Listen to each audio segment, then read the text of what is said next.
একটা গ্রামের উপর দিয়ে পেতনি তার জারুর মধ্যে উঠতেছিল। ওই পেতনির কাছে পুরাতন এক জাদু পেন্সিল ছিল। ওই পেন্সিল দিয়ে অনেক কিছুই করা যাইতো, কিন্তু অনেক বেশি বাতাস থাকার কারণে ওই পেতনির থেকে জাদু পেন্সিলটা পড়ে যায়। পরের দিন সকালবেলা গরিব রাইস্টার রাস্তা দিয়ে হাঁটতেছিল, তখনই দেখতে পারে সামনে পেন্সিল। রাইস্টার মূলত পেন্টিং করতে অনেক পছন্দ করত। রাইস্টার এতটাই গরিব ছিল, তার কাছে একটা পেন্সিল হীরার সমান দাম ছিল। তখনই রাস্তায় রাইস্টার ওই পেন্সিলটা দেখতে পারে, অনেক বেশি খুশি হয়ে যায়। রাইস্টারের কাছে সামান্য একটা পেন্সিল কেনার মতন টাকা ছিল না, আর রাইস্টার এই পেন্সিল পেয়ে অনেক খুশি হয়ে যায়। তারপর রাইস্টার ওই পেন্সিল দিয়ে একটা ফুল তৈরি করে। তারপর রাইস্টার দেখতে পারে ওই ফুলটা সত্যি সত্যি হয়ে গেছে। রাইস্টার এই জিনিসটা দেখে বুঝে ফেলায় এটা কোনো সাধারণ পেন্সিল না, এটা একটা জাদু পেন্সিল। রাইস্টার তার ভবিষ্যতের জন্য টাকা পয়সা সোনা দানা আঁকতে শুরু করে, আর সেগুলো সত্যি সত্যি হয়ে যায়, যেমন কাপড় চোপড়, সোনা দানা সবকিছু। আস্তে আস্তে এই জাদু পেন্সিলের ব্যাপারে গ্রামের সবাই জানা ফেলে। ধীরে ধীরে গ্রামের সবাই রাইস্টারের কাছ থেকে পেন্টিং বানিয়ে নিতে থাকে। হঠাৎ একদিন রাইস্টারের ঘরে একটা সেনাপতি আসে। সেনাপতি রাইস্টারকে বলতে থাকে, রাজা তার স্ত্রীর জন্মদিনের জন্য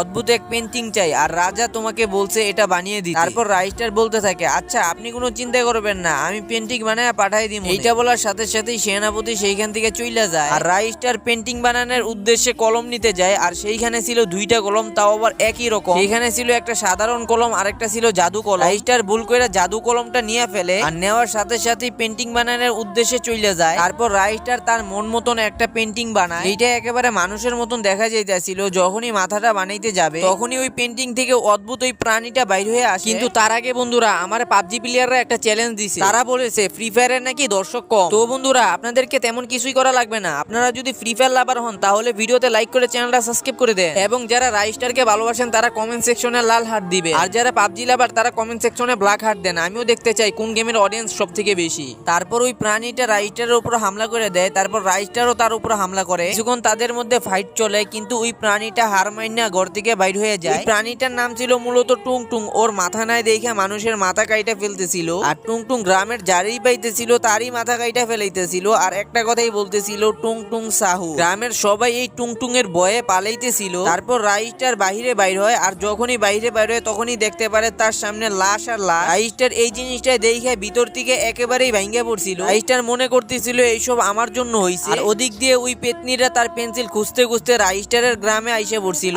তার চোখ দেখে বুঝে যাইতেছিল তার মনে অনেক বেশি রাগ হয়ে রইছে। ওই পেতনিটার কিচ্ছু চাই না, শুধুমাত্র তার পেন্সিলটাই চাই। তারপর রাইস্টারের সাথে কি হইছে সেটা দেখলে তোমরাও অবাক হয়ে যাইবা। কিন্তু সেটা দেখার আগে বন্ধুরা, আমার অনেক দিনের স্বপ্ন আমার একটা লং ভিডিওতে 1 মিলিয়ন ভিউজ যাবে, আর এই স্বপ্নটা তোমরাই পূরণ করে দিতে পারো। তোমরা একটু কষ্ট করে নিচে থাকা লিংকে ক্লিক করে আমার লং ভিডিওটা দেখে আসো প্লিজ।